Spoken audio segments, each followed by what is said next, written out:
coming up on this episode of the Roundtable. You know, this kind of relatively low grade, even, you know, with rioters strapped with submachine guns or what have you. This kind of low grade unrest can go on for a very long time. We're accustomed to thinking of, you know, the shit hits the fan moment as kind of animating prepper culture in the US or whatever.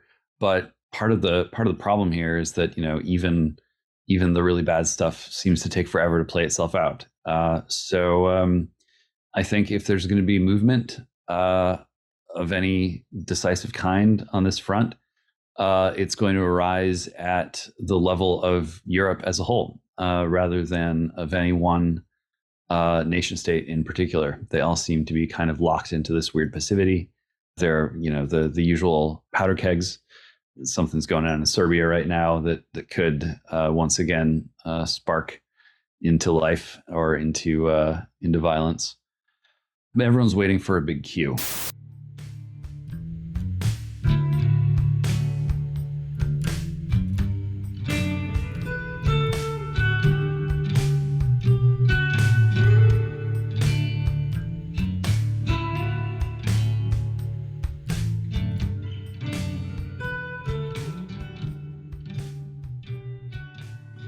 Hello, and welcome once again to the Roundtable, your weekly publishers and editors podcast here at The American Mind. I'm your host, Spencer Clavin, and I'm joined this week by editor James Poulos and managing editor Seth Barron. We hope all of our listeners had a very happy, restful, solemn, celebratory 4th of July. We took a little Independence Day break, doing some reshuffling of our tech over here in the increasingly virtual studio. And we're glad to be back. We had, I had a great and restful 4th. Hope my co-panelists did too. And we're going to launch right back into it with an omnibus of things to talk about after 2 weeks worth of news having elapsed. First of all, we wanted to look overseas and say, is France okay? We've had some severe rioting going on over there. This is not your grandma's labor strike. There have been things going on in France to do with the pension, with retirement pensions. Macron's government was already on thin ice over the issue of, you know, whether there were going to be 2 years cut off of the already, from American standards, very generous French retirement. But now they've had sort of a George Floyd moment. Niall Marouk is the name of this guy who was shot and killed by police. He's from Nanterre, which is a suburb, banlieue of Paris. And he's gotten the full George Floyd treatment. I mean, martyred and made to seem like a kind of wholly innocent. In fact, he had, I think, 15 priors or something like that. So, you know, as always with these things, it was more complicated than the sort of rioters' line would make it out to be, although it's difficult to sift through the news stories about it to figure that out. In addition, obviously, this kind of heaps onto the pile of things that are about about mass immigration in France. There was an element of that already in the previous labor disputes, because one of the reasons why France's sort of social system was buckling under the strain was the influx of new people. French populace has not been as delighted as their technocratic overlords might have hoped or expected to receive a kind of ongoing influx. The Empire Strikes Back is not their favorite sequel, and there's now just a truly unhinged degree of rhetoric to that effect on the rioter side. You know, we will make a Holocaust of you, just really shocking kind of graffiti and statements being made as these cities and these suburbs burn. As sometimes happens in these cases, the grandmother of the victim has made a plea for things to calm down. The people who are destroying, stop, they're using Niall as a pretext. Says Nadia, his grandmother, they must stop destroying the shops, the schools, the buses. The mothers take the buses, we take the buses. So real mayhem, it sounds like, maybe calming down a little bit, but certainly indicative of serious underlying problems and unrest. The first question I'm going to pose to the panel is, you know, France has a long and storied tradition of regime upheaval, falling apart. They've been doing this basically since the late 18th century, but this is, as I said, not exactly the kind of placid, public transportation strike that we're used to hearing about. Are we on the verge of a real crisis over there, or are we already in the midst of one? Well, certainly seems like, I mean, just given the footage I've seen, I mean, it definitely seems as though they're in a crisis. Um, with the restrictions on social media, it's hard to get a good sense of how widespread everything is, Which means they're or working. right, or how bad it is. And then the U.S. press seems committed to not reporting it, or reporting it as, in the terms that the American left audience would appreciate, just about police brutality and disgruntled minorities. And maybe that's what it is. But I mean, looking at some of this video of protesters or rioters or whatever you'd want to call them, with what look like submachine guns walking down the street shooting. Um, I mean, even in the Floyd riots, we didn't really see anything quite at that level. I mean, I saw a French police officer saying this isn't a riot because they're actually trying to kill us. Um, so it does seem pretty bad, though. It's hard to say what exactly are they trying to do. I mean, the protesters. I mean, just burn down France. Yeah, dismantle France, right? I mean, this is like Cory Bush was sort of tweeting on July 4th about how, evil the Declaration itself is, root to branch, and how it's written by slavers. And then, Ben and Jerry's was tweeting about how, like, America is founded on stolen land and it's time to give it back, which is, we're used to this as like corporate piffle that comes out of the upper echelons of American society at this point. But in France, it's like, yeah, there's no amount of bloodletting that would be enough to supposedly pay for the ravages of colonialist rule. There's just like, much as kind of, Hitler and the Nazis have, and Donald Trump and Ron DeSantis have attained this status where, like, you can't say anything too bad about them. Even if you make it up, it's got to be true. Like, the colonial era in France has just taken on this status of, like, no matter how bad you say it is, it's worse. No matter how much you've poured out apologies and blood and treasure to make up for it, like, it'll never be enough. So France should just end. I mean, that seems like the ask here. Yeah, I am waiting for that narrative structure to merge with the Marvel Extended Universe narrative structure, and to be informed that the great injustice here was the creation of a separate timeline, a post-colonial timeline, and the unceasing and instant-to-instant injustice of being severed away from the timeline that might have existed and perhaps even does exist in some other part of the multiverse, where colonialism never happened. This is the sort of time crime that we must forever penitently attempt to repay all those who have lived and suffered since. I mean, this stuff is becoming cosmological, and that's not too much of a surprise, although there really hasn't been a movement yet to say that this entire planet belonged to God and we stole it from him and we must now give it back. Maybe that's around the bend too. We'll see. But as far as France is concerned, it really seems like in many of these European countries that have tried very hard over now a couple of centuries to make a decisive and final break from the pre-Enlightenment past, have wound up having to choose or even just oscillate between sort of permanent revolution on purpose and permanent revolution by accident, permanent revolution as a matter of state policy, or permanent revolution as something that happens as a result of various failures of the state.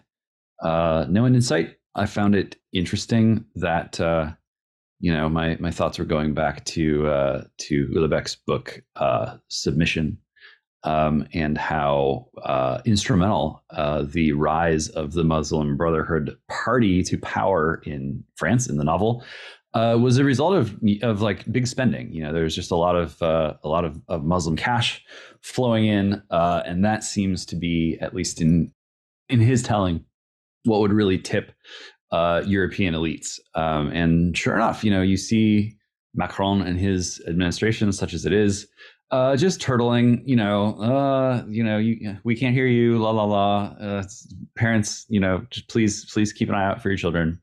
Really, really weak stuff, and not even the hint of a willingness to step aside or even be bought off. Seems like no one has made that offer yet, and so the French are stuck with this. Macron was supposed to be like the new party, the party that transcends all the parties, the young guy, and they've been in that kind of weird time warp for I couldn't even tell you off the top of my head how many years it has been, but it certainly feels like a long time. And the specter of the Gaddafi's dead, and so the tides of Africa are just going to crash over. Maybe or maybe it'll just be very slow and take a very long time. There doesn't seem to be any shortcut out of the situation they're in. The military, it has been on the verge of a coup for, I think, a number of years. The police put out a really remarkable statement, even by French standards, basically blaming the riots on the sitting government, and saying that they were being basically pushed into a state of civil war against the sitting government. Not over by a long shot, but also this kind of relatively low grade, even with rioters strapped with submachine guns or what have you. This kind of low grade unrest can go on for a very long time. We're accustomed to thinking of the shit hits the fan moment as kind of animating prepper culture in the U.S. or whatever. But part of the problem here is that even the really bad stuff seems to take forever to play itself out.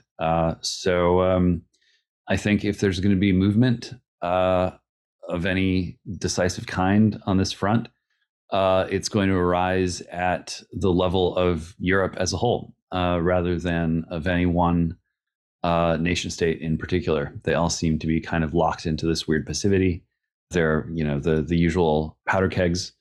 Something's going on in Serbia right now that could once again spark into life or into violence. But everyone's waiting for a big cue, and not even the war in Ukraine has provided them with that kind of massive event. I think people are probably getting nostalgic for that kind of thing in a weird way, and in that sense, Fukuyama, in spite of all of his various self-owns in recent years, his remark at the end of history, where people will probably actually get quite bored and enervated by sort of terminal late modernity, and will wistfully look back upon the days of there was more violence, and it was bloodier, but at least there was something for us to do. And I think that spirit is stalking the continent for sure. Like, where does this go? The Muslim population of France is substantial, but I don't really see Muslims like the Muslim population just rising up in some kind of war. They would lose. Well, this is the thing, right? Like, Welbeck remains undefeated for all the good it's done him. Like, that novel in some ways describes, like, quite accurately, not just what is happening right now in France, but some of what has happened in other countries as well, in America included. I'm old enough to remember 2021 when we published a translation of an open letter from 20 retired military generals warning of total chaos in the street. The hour is late. France is in peril, threatened by several mortal dangers. Though retired, we remain soldiers of France and cannot, under the present circumstances, remain indifferent to the fate of our beautiful country. It's talking about the divisiveness of racializing language and so-called anti-racism. And like, Islam stands in this weird position in all of this, that it is at once kind of the flashpoint. Like, Muslim immigration is the thing that is either going to save us or alarm us, depending on our political position, but then also sort of wistfully regarded as maybe having more like cultural energy and traditional vigor than all of the enervated Western nations that it is supposedly invading from within. Like, it's not just submission that imagines the rise of vigorous Muslim culture to which the European nations of yesteryear will simply bend the knee and like roll over. This is also kind of a thing in the American right now. You'll hear rumblings about like, well, it was a terrible mistake to vilify all Muslims during, the war on terror after 9/11. This was kind of a understandable reaction, but really strategically misled, because what really is going on is a war of like, the theists versus the anti-theists or the post-theists, or like the Abrahamic faiths should band together. And we've seen this stuff where like Muslims will take over, not take over, they will get elected to city council and then they'll roll back the pride madness as a sort of show that they're a little bit more vigorous than some of their Christian brethren. But I mean, this is the thing, Seth and James, you've both kind of touched on this. Like, for all that I think there's a good point to be made that Islam is far from being, the great evil that we face. Like, the kind of anti-religion is really what we're up against. It's still the case that, you don't really, I have a hard time thinking like, oh, what's going to happen is we're going to all put our faith in these guys and convert, or just like allow, Islam to govern, to sort of infuse us with some new cultural lifeblood. And then the darker version of that is what we've been talking about, right? Here's a tweet from Manolo de los Santos. No amount of fire by young protesters in France can equal the over 4 centuries of violent death and destruction by France in the Third World. France would have to burn for years without end to account for its crimes from Haiti to Algeria and Vietnam. I mean, both of these in their own way, the like destroy France and the, return to, classical Abrahamic faith and let the Muslims lead the way. Like, both of these strike me as kind of wishful thinking in some weird way. Like, if we only had a project that we could all get behind, whether it's burning it all down or like joining the Ummah. And neither of those seems like a sort of feasible solution to the problem. It seems like you're going to have to land on something that it really is native to America, that revitalizes her Judeo-Christian roots in the 21st century. Like, that's it's hard for me to see a way out of that. Yeah. It seems it's just intractable. I can't imagine what they're going to do. I mean, this happens every 5 or 10 years or so. It seems to get worse. Certainly, this is more intense than what they've had before. I don't know, it briefly spread into Switzerland and Belgium. I don't really know what the status of those riots is now, but France is unlikely to just accept dimitude and put, Muslim clerics in charge of the country in the hopes that, well, maybe they'll control their youth. That's not going to happen. At the same time, it seems extremely unlikely that some kind of provincial revolt of French farmers and monarchists and the army is going to take over the country, like overthrow the republic and take over the country and institute some kind of Vichy-style Catholic regime and drive out the Saracens. That doesn't make any sense either. So I'm completely baffled as to what's going to happen.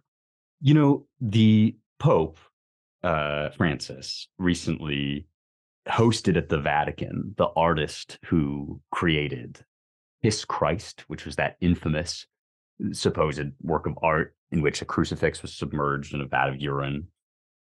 And it was hard for me not to look at that and think like, okay, so we have the Catholic integralists who want to tell us that America's problems were baked in from the founding and the Constitution is a misbegotten venture. And you can tell because look what's become of it in modernity. See how it's twisted in on itself and kind of sprouted all of these cancerous tumors.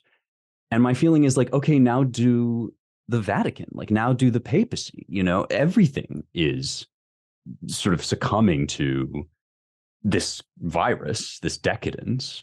And it's not as if it's not as if, an integralist sort of Catholic revival is going to rescue us because it's contracted the same disease. Like some of this just feels very like epochal to me. It feels like something is coming dreadfully to an end. It's got to have something to do with like this globalist technocracy that has simply run out its, from that since the Soviet Union has simply been running out its possibilities. And like when things fall apart, they make a terrible calamitous explosion often when they go. And I feel like that's kind of what we're watching. And nobody has really a good answer to like what comes next. Not the like Muslim theobros, not the Catholic integralists. Like it's going to have to be something I think much more like ground up and distinctively for us American than any of that. But yeah, I think that's right, and I think that there's going to be a hard realization coming that all of the ways in which we've been trained over the late 20th century and the early 21st to think globally. What's happening is sort of throwing that back in our faces, where we all do what we've been trained to do and think globally, and it just doesn't like there's no output. We're just sort of like the machine is sort of like rocking and shuddering, and smoke is coming out of our ears, and we all of our training and all of our intelligence and all of our knowledge and understanding is like not producing the outcomes that we were promised it would produce when it comes to like sense making and to like seeing around the corner of historical time or whatever. And that just doesn't just undermine the really big claims about ultimate meaning that are provided by, say, progressivism or scientism or whatever, but it also just undermines the confidence that people have had in systemization and centralization. We'll just use smarter and smarter people. We'll create sort of more and more capable institutions or structures, and eventually they'll all just combine. And that seemed to be the inexorable movement of things. And now I think people are beginning to recognize that maybe the path forward really does have to begin inside the breast of each human being, and that kind of humbling is not something that you can learn in a book, at least the vast majority of books.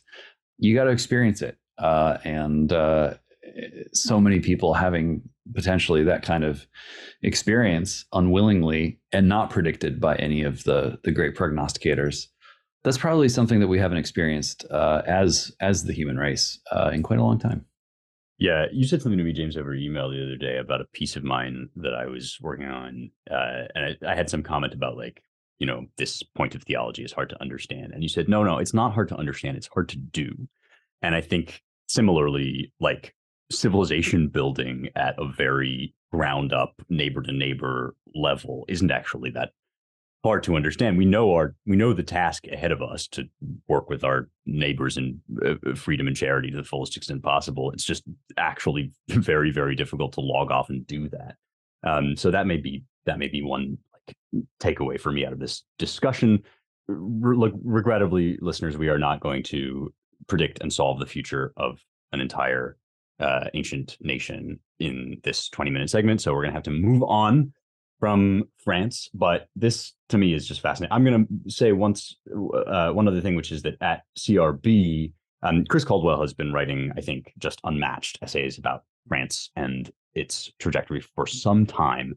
And before this latest series of really violent riots broke out, he wrote a piece called Ungovernable France, A Divided Country Lurches Toward Nationalism in the latest CRB at ClaremontReviewBooks.com. Well worth the read and touches on the racial aspect of the prior unrest as well. So let us turn now to Missouri. Let us turn to Missouri v. Biden, which is a case in which an injunction has recently been issued against the Biden administration that prevents them from working with social media companies to limit or censor protected free speech on their platforms. It bears mentioning this is another Trump-appointed judge. Once again, something, a major thing of consequence coming out of the Trump presidency, that Judge Terry A. Doughty has ruled that officials overstep their constitutional remit by asking the online firms to suppress coronavirus vaccine disinformation. This is what I have come to think of as the "will no one rid me of this meddlesome priest" syndrome, that the Biden administration will kind of make noises about, oh, it would be great if somebody would take these tweets, these Facebook posts down. They're really causing problems for vaccine uptake, et cetera, et cetera. And then, of course, these guys know where their bread is buttered and they know how to work the system, so they'll do it. Often, though, it's more direct, and this case dealt also with kind of direct requests to censor things like vaccine skepticism, vaccine hesitancy, and the ruling bars them from urging, encouraging, pressuring, or inducing in any manner the removal, deletion, suppression, or reduction of content containing protected free speech. So a win, probably, I would imagine, a temporary win. I can't imagine this issue's going away, going out of the courts. But the affected individuals include Surgeon General Vivek H. Murthy, Press Secretary Karine Jean-Pierre, Secretary of Homeland Security Alejandro Mayorkas, and recognizes that interference by these government officials in all but a very limited few cases involving criminal activity, national security, and so forth, does in fact represent government interference with free speech. There's a lot of, I think, probably nuances that we can get into here. I'd like to just take each of your temperatures on, to what extent you think this represents a win. It looks pretty good where I'm standing for the time being. What do you guys think? Yeah, I thought it was definitely a win and really salutary. I'm sure that the administration can figure out ways to, wink and nod at the social media companies to do their bidding without direct communication of the sort that's been enjoined. But it'll be a lot more difficult. I think that this puts the lie to the whole idea that the left liked to spout, which is that, well, it's not censorship if private companies are doing it. Right. Private companies can do whatever they want. Not just the left. The right loves that line. Oh, that's true too. That's true. We've got plenty of our own. Yes. Good point. Useful idiots on that. Well, I count them as the left. Yeah, fair enough. And I think that it's really interesting the way this has been reported in the left media, like the New York Times, where they say, oh, this will hamper efforts to, control disinformation, or, just putting it in the most, making it seem as though this is really just a way to trample on the free speech of the government, as though that were like a real thing. So it's funny to see how the left is playing this, and I will be curious to see how they respond. Yeah, I mean, to me, the problem with this is that it's not an open and shut case. Like, as far as I'm concerned, there are no competing interests to people's free speech, and this is like obviously misuse and abuse of power, since it already represented the government working around the system in order to shut people up. I'm sure they'll find other ways to work around the system and shut people up. But yeah, it's like clearly, to me, like this should have been, this case should never have had to come to court. I mean, one of the other issues that was raised by the plaintiffs was the suppression of the Hunter Biden laptop story, which was, immediately shut down, even in like DMs leading up to the election. And this, it seems like this ought to be obvious, but clearly it's not. It is, and yet it isn't. It's a paradox. And yes, they will. Of course, they will respond. I think of Chuck Schumer. I think it was. They have 6 ways to Sunday to get at you, or whatever he said, um, uh, with regard to Trump and the intelligence community. And it's not just the IC. It's the administrative state, it's the NGOs, it's this Borg that's been assembled, and it is well practiced in the arts of swarm tactics. It used to be that lawfare was kind of the hot new substitute for marching out into a field and shooting at the other guys. Corporations would knuckle under to pressure, like woke pressure, government pressure, because they didn't want to deal with lawsuits. But now, the lawsuit is starting to be eclipsed by the threat of swarmfare. Of why wait for a case to wend its way through the courts when you can just activate the Borg and its swarm of foot soldiers and fanatical, very online people, and just destroy people that way. And somehow that doesn't count as disinformation. That's heroic hashtag resistance. That's social justice. That's direct action, et cetera, et cetera. So things like this, even when the ruling seems right, or at least to avoid some sort of miscarriage of justice, it still feels like a warning sign, and just the barrage of attacks at every layer against the regime that we have inherited from the founders, broken and battered as it may be. It's such a comprehensive effort, and it is in some ways very centralized, but in other ways very decentralized. And the interplay between those two kinds of attacks is something that there might not be like a very straightforward way to defend against that kind of swarm warfare. And it may be the case that the best approach is to get out of its way and watch itself sort of collapse of its own weight. I know this can be touchy. I'm certainly not advocating inaction, but I am advocating,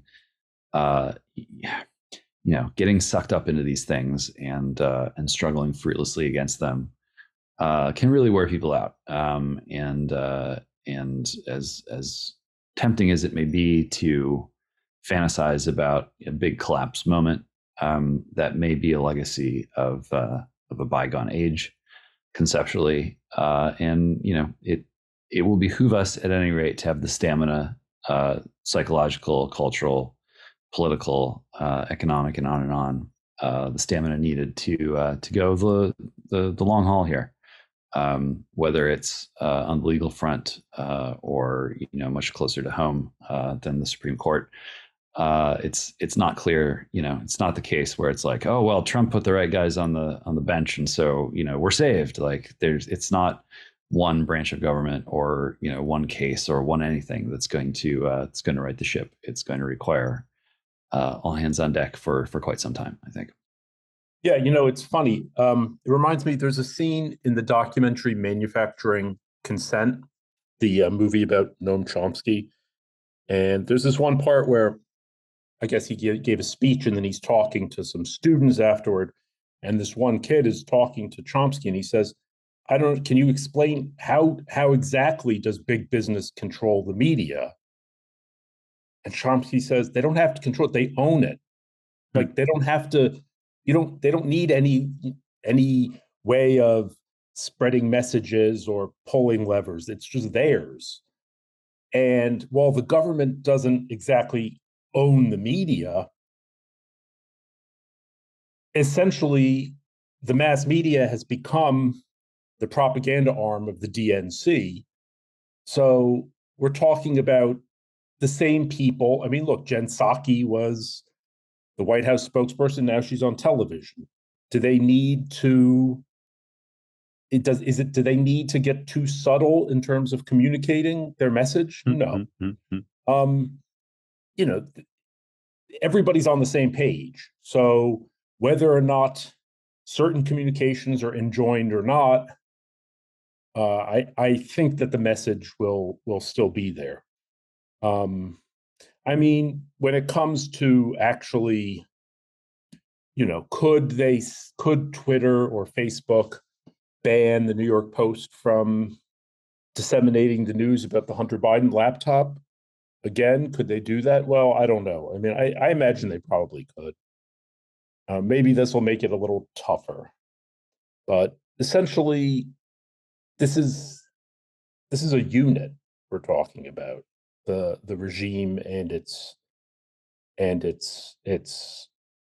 megaphone. So It's like, yeah, it's lackeys. Yeah, I mean, I know I've banged on about the quantum pill on this podcast before, but it really does continue to sort of occur to me as the correct state of mind. Like for those that are just joining us, you've got the red pill and the blue pill and the white pill and the black pill, and they each represent like moods or attitudes that you might take toward things as a whole. And when it comes to like, are you optimistic or pessimistic, white pill, black pill, my feeling is always like I've taken the quantum pill, which is I see these two things kind of like overlaid at once together. And both seem equally plausible and may in some sense be true. Like it can somehow both be true that, as James says, we're up against kind of a structural, um, even like sociological or civilizational rebellion against the American regime and the principles of its founding, that like people have kind of lost the instinct, or many people in positions of great power have lost the instinct for freedom of speech, for separation of powers, for all of these sort of civics 101 elements of our system. And in many cases, they're openly hostile to that system and perfectly willing to subvert it in front of our eyes. And all of these things are true. And even a case like this, which represents, I think, a serious judicial bulwark against that process, does not feel in any sense like the final solution to the problem. All of that is true and relatively grim. And at the same time, like, it is weirdly possible to check out of it, in part because a lot of this stuff you personally don't have any power over. And many of the solutions to these problems are like individual heart level solutions. They have to do with like, homeschooling communes where people build up little pockets. We published a piece recently by Aaron Karaidi about the parallel polis, which is this Soviet era concept of, living in a city within a city. Goes back ultimately to St. Augustine, right? That like the kind of the rebel forces of freedom occupy the same physical space as the imperial regime, but they're operating according to totally different principles. And it keeps feeling that way to me. It feels like, okay, this is some sort of, sputtering catastrophe that's shuddering through our systems of government, but the energy of rebellion, revolution of kind of like July 4th is also very strong, and that makes me feel good. I'm also, for what it's worth, it's like, given the way the world is, you take what you can get, and I'm happy to take these Trump judges. It seems like they're making good decisions that will buy us time, if nothing else. To that effect, let's talk about the Supreme Court, which is another. It's not just a Trump win. In fact, it represents many, many years of conservative judicial legal activism, but it includes Trump appointees, and it has just handed down a raft of decisions, many of them quite cheering for conservatives. Not all of them, but many of them cheering for conservatives. The top line item, which is really what we're going to talk about mostly today, is this affirmative action case. And there's swings and roundabouts here. There's some obviously really good stuff. There's also things to kind of not let down your guard about. But again, the headline would be that this puts an end to the official affirmative action regime, the de jure ability or even necessity for schools to discriminate on the basis of expressly of Race. This is Students for Fair Admissions, Inc., the President and Fellows of Harvard College. In passing, I'll just mention that the court also ruled student loan forgiveness by the Biden administration to be unconstitutional, and once again upheld the right of creative business owners, in this case, a website designer, to refuse to not have their speech compelled by the government when they dissent from the views of protected classes. So this person didn't have to design a website for a gay wedding. But the affirmative action one is really, it's kind of Dobbs level in the history, in its historical nature, because this is a issue that dates back many decades. Pretty strongly in this majority opinion, we get a ruling that express affirmative action on the part of colleges based on race violates the Equal Protections Clause of the 14th Amendment. We also get a concurring opinion by Justice Gorsuch to the effect that it also violates the 1964 Civil Rights Act. So we can get into the different sort of differing logics there and which one if either is correct. But of course, there's also this lingering question, what's going to happen to the affirmative action, quote unquote, regime. Jesse Merriam has written in CRB about this at some length. The opinion itself opens up a space for colleges to take race into account if, racial factors have affected the student in some way that he or she can explain in an essay. There's a million backdoors, and people that want to, judge others according to their race have always had many different ways of pretending they're not doing that. So none of us, I don't think, harbors any illusions that this is going to be the end of affirmative action, either in colleges or in the corporate world in hiring. But again, a remarkable decision at the very least, a monumental one. And to me, just as remarkable for the fact that it had to be argued as for the fact that it was decided, in my view, correctly. We've published a lot about this on the American Mind, and I'm sure we'll continue to do so. So I will just open it up now to the rest of the guys and say, what do you think about all of this? Is this going to change things monumentally? Is it more of a sort of symbolic victory? Where do we go from here? Well, I guess, I was glad that it came down this way, but at the same time, I think, as Ramesh Ponnuru said, it would have been better if they had said that affirmative action was illegal, as opposed to this instance being unconstitutional. It would be great if they got rid of it throughout society. I don't think that's going to happen. And to me, the one problem with this is that, from our perspective, these elite colleges that practice affirmative action, I would just as soon have seen them keep doing it and reduce their legitimacy. These places are essentially just factories of wokeness. So why are we supposed to be so excited that, oh, great, now it'll be purely meritocratic who gets to be wokeified? As the New York Times has pointed out, very few institutions of higher learning practice affirmative action in this sense anyway, for admissions.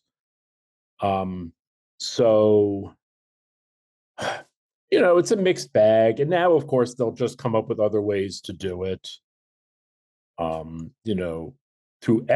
Instead of diversity, they'll be looking for adversity, looking for, stories of, they'll just change the way admissions counselors tell students to write their essays in order to, satisfy this new qualification. I'm not super excited about it. But, I think it's interesting that the way they keep talking about it is in terms of Black versus white, when in fact the plaintiffs in this case were Asians. I just thought that was interesting. Yeah, it is. It's their name is Legion, and they're happy to just keep changing the terminology without ever having to change the personnel. Why stop now? These are people who are very comfortable with, learning and relearning different iterations of sort of, their new liturgical language pertaining to identities and the categorization and the fluidity thereof.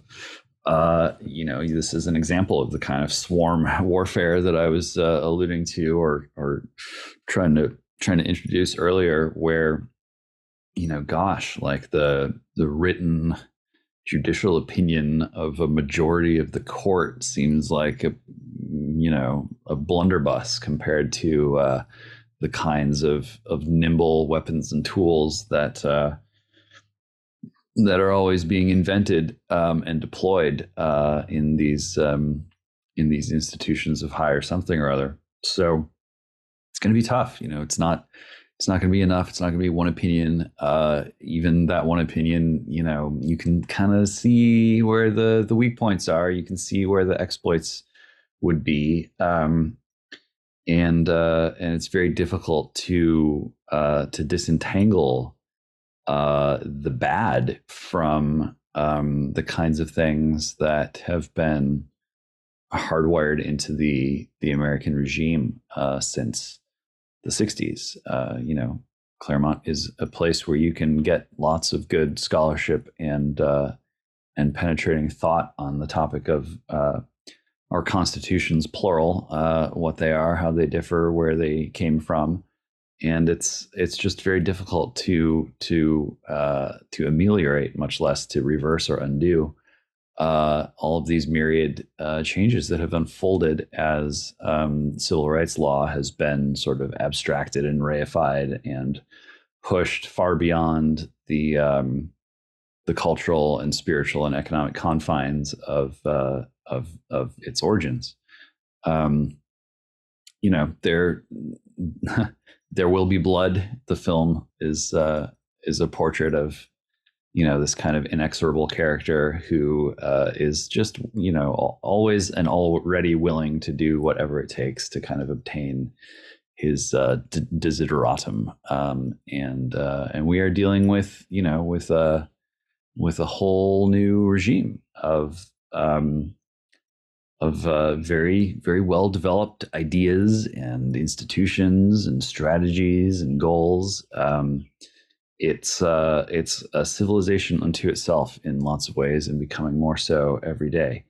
And how to deal with that is a challenge that has not been faced that often before. I know some people try to draw this analogy to like the Roman Empire and Christianity. But I'm still not convinced, not a very good analogy, regardless of, who you want to analogize to the Christians. Early Christianity really arose, among small business owners, really small merchants at first. And as things gained steam, a lot of Roman elites themselves sort of saw the light, and it's we're sort of still dealing with the fallout of the Roman Empire in ways that are too complex, I think, even for the most powerful supercomputer to understand. So it would not surprise me if these kind of weird throes that we are in right now will themselves continue to reverberate for perhaps a very long time to come. Yeah, the primary way that these elite institutions function, I think, at this point, is as credentialing institutions. They give out credentials, they put a stamp on your resume, and the stamp gets you in places, or even it just sort of establishes an aura around you. Something as amorphous as the way people react when you tell them where you went to school. And we're all of us guilty of we have all sinned and fall short of the glory of God. We all sinned and went to the Ivy League school or whatever. Like j'accuse myself as well for all of this, but this is like a major part of how these institutions function. I'm not making an original point here. Like for a while, as the quality of education, at least the education you were guaranteed to get, you were no longer guaranteed to get a top-notch education at these schools, as multiculturalism and hyper diversity sort of took over as their operating principle. was no longer the case that you could look at an Ivy League degree and say, oh, this person is really going to be like a crack trained, high class, top of his field expert. And if it ever was that way, it's certainly not that way now. And so instead, really what kids are competing for is this ticket, this golden ticket, this inroad. And so one way of looking at this decision is to say, like, great, so now institutions that don't want to evaluate on the basis of race and to kind of purely attract students on the basis of merit, those institutions will rise to represent what the Ivy Leagues once represented, which was a sign of quality, a kind of guarantor that the kids you were looking at was really the best and the brightest. And you might think of like Hillsdale or Thomas Aquinas or these other schools that, now when I hear the name Hillsdale, I think, oh boy, this is going to be a bright student. And then, of course, these schools will like outpace and outperform Harvard. Obviously, there's all sorts of obstacles to that, including the fact that these schools have like all this entrenched cultural clout, and even conservatives who recognize all the problems with them will still send their kids to these schools because there are still places where only an Ivy League degree will get you in the door. And so instead it seems is like two totally parallel economies, one of which in the kind of renegade shadows evaluates credentials and work history on the basis of like a sound, sober assessment of this person's skills, and maybe even like dropping out of college in that universe is just as valuable if you've done something good with your time as going to like a really prestigious institution. And then in the other economy, you will get a rubber stamp for fealty to the regime, which is really what these things already have started to represent, and will now, I suspect, represent, even more starkly. Well, that having gone to the Ivy Leagues, having, gone through this training program is in itself going to be kind of a sign that you've been like shunted through this conveyor belt. And I know that this is like a draw my bang endlessly, but, conservatives, people who have recognized the institutional rot at these places, have got to like choose which of these economies they want to participate in and perpetuate. Like you've got to decide what you're going to afford honor to and whose like resume you're going to look twice at when it comes by you with a Hillsdale stamp or with an Ivy League stamp. Like I still think we haven't gotten it into our heads that the kind of world we want to live in is best represented not by the Yaleys and the Harvard grads, but rather by the Hillsdale grads and the Pecky dropouts and all of that. Anyway, much of this is still very nascent and kind of taking shape as we speak. And as James says, it's like a civilization level transformation. But that's kind of what it looks like to me. It looks like you're really just watching the further split, the fork in the road between these two different civilizations with different values that therefore offer honor and credentials to different sorts of people for performing different actions and demonstrating competency in different areas. The kind of Americanist ideal of merit and competency in industry and innovation and insight, and the wokest ideal of competency and fealty to semi-religious regime of racial guilt and just sexual polymorphism. Sorry to put it in such stark terms, but I feel like that's kind of what this is, like a step down that road more than anything else. Okay, with that, having surveyed the landscape upon our return, we are once again begging you, imploring you, not begging, but encouraging you to read the damn site. At AmericanMind.org, we publish articles on a whole host of issues, including everything that we've talked about today. And every week we like to bring a piece from the last week, or in this case, the last 2 weeks, that we think really kind of strikes a chord or that you should particularly bookmark to check out. So I'm going to highlight a piece called A Clean Machine by James Rosen. This is a lovely little case study in what AI is doing to art, and in particular to use permissions and to repurposing of the Beatles canon.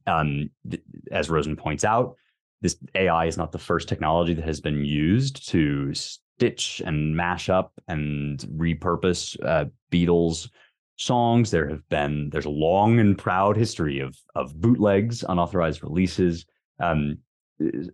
both sanctioned by the Beatles and not, alternate mixes, reconstructions, attempts to excavate usable audio from kind of casual takes or bad recordings. And now this new indication that maybe a Beatles sanctioned AI reconstruction is on its way. We were able to take John's voice and get it pure through this AI, said McCartney. So then we could mix the record as you would normally do. And so this is something that has already been done by online renegades not working under the Beatles imprimatur, but it looks like the surviving Beatles are going to put out some of their own stuff to this effect. Just the beginning, I'm sure, of what AI will do to the artistic landscape, and raises a whole host of interesting questions that I like, because they are not simply like, should we panic and run for the hills, or should we embrace our new robot overlords, but rather, where do we draw the lines when it comes to deepfakes and AI reconstructions, and what can we and can we not sanction in the use of intellectual property for new AI-based content. So it's called A Clean Machine by James Rosen. It's really well done, engagingly written. The Beatles and AI. Go check it out. James, what do you got? Yes, for those Beatles completists, that is a Penny Lane reference in the title there. I have John McLean's Driving the Media Crazy, which is about RFK Jr. The subhead is RFK is making all the right people furious. We are going to have more to say on RFK Jr. at the American Mind. And so if you are just kind of exposing yourself to that subplot of this crazy election season in the making, this is a good place to start. Because indeed, Kennedy is doing things which one is not supposed to do. His margin of support is creeping upward, perhaps as high as 20% versus Joe Biden. And while he's, still quite an unreconstructed leftist in some ways, in other ways, he's way off script and far off the reservation. And at least as far as it goes, you love to see it. None less than Politico's own senior media writer published for his column just earlier this week on the 3rd, I believe, a remarkable piece called "Why Democrats Should Primary Biden. It Would Be Good for the Party and the President." I mention this because, you scroll down to the 3rd paragraph and you get this. Biden has challenges, of course, but Marianne Williamson and Robert Kennedy Jr. aren't the right ring partners to prepare him for what will be his last electoral contest. So, trouble in paradise here. And RFK is definitely hitting a nerve. He's got some pretty impressive backers in Silicon Valley and adjacent lands. David Sachs, notably among them. Not a human silver bullet, if I can put it that way, but one to watch, and evidence that there might be some life yet in electoral politics, and that all is not the uniparty that it so often seems. Jury is out. We'll see how things unfold. One to watch, Driving the Media Crazy, John McLean.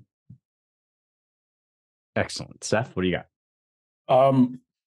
Well, we had a piece a couple weeks ago that I think is very timely now, given the events in France, by a Muslim writer named Dragoman. That's his pseudonym, means interpreter or like guide. The piece is called "Meet Your New Allies," and it's about the turn, or the possible turn, of American Muslims away from the Democratic Party and possibly to the GOP. As we've seen in some different localities, Muslim city councilmen and mayors have, and just parents and the locals have gotten really annoyed about the transing of their children into schools. And basically, as social conservatives, they are speaking up. Dragoman claims, this is something that I didn't know, that in the year 2000 in Florida, the Muslim vote was plus 14,000 for Bush over Gore, thus helping Bush to win Florida. And then after that, after 9/11, the Muslims largely gravitated to the Democrats. And Dragoman makes an interesting point. He said that the deal was, come join us in this rainbow coalition on the left, and the idea was that the Muslims would embrace Muslimness as opposed to Islam, like they would see themselves as a racialized minority, and thus take part in the new diversocracy. Now, seeing what it means to be the junior partner to the LGBTQ side of the Democrat politics, and also, of course, like Black Americans, maybe they're restless. So essentially, Meet Your New Allies is describes what it is that the American Muslims are looking for, what they're wary of. It's an interesting piece. I mean, it's not something that we totally agree with on every point, but it seems like there is some common ground to be made. And as we talked about earlier in the program, there is a growing consensus that the right maybe went a little overboard in terms of its suspicion of Islam, 20 years ago. So it's an interesting piece. Meet Your New Allies by Dragoman. Yeah, I found that piece interesting too, and sort of had it in mind when I was alluding vaguely to this new emerging consensus, or at least emerging insight among certain conservatives that, right, Islam is really not the enemy in the way that it was made out to be in the kind of class or civilization way when a lot of us were coming up. Great. Okay. So one more time, you can find all of those pieces at americanmind.org. And we have lots of other websites to send you to as well. We're very grateful to you for listening to this podcast. And we hope you like the sort of things we talk about. If you do, you can find in-depth analysis, not just at the American Mind, but also at the Claremont Review of Books, which is ClaremontReviewofBooks.com. You can donate to support our efforts in defense of the American idea at claremont.org/donate. And if you do and you want a little shout out on the show, you're always more than welcome to mention that in the notes as well, though we happily take anonymous donations too, with great gratitude for all of our listeners and supporters who keep the lights on and keep us afloat. To that end, if you haven't already, don't forget to hit subscribe wherever you are currently listening to this podcast. You will get new episodes every week. And if you drop us a 5-star review, that is deeply appreciated. It does help people to find the show and to grow the audience, which is what it's all about. We love talking to you guys, and we hope more of you will join up and get involved. So 5 stars only, please. If you have criticisms, you can DM them to me or keep them to yourself. Once again, thanks to our production and engineering crew, Jake Gannon, Blaze Ebener, and Logan Zeppieri. And thanks to you all for listening. We will talk to you next week.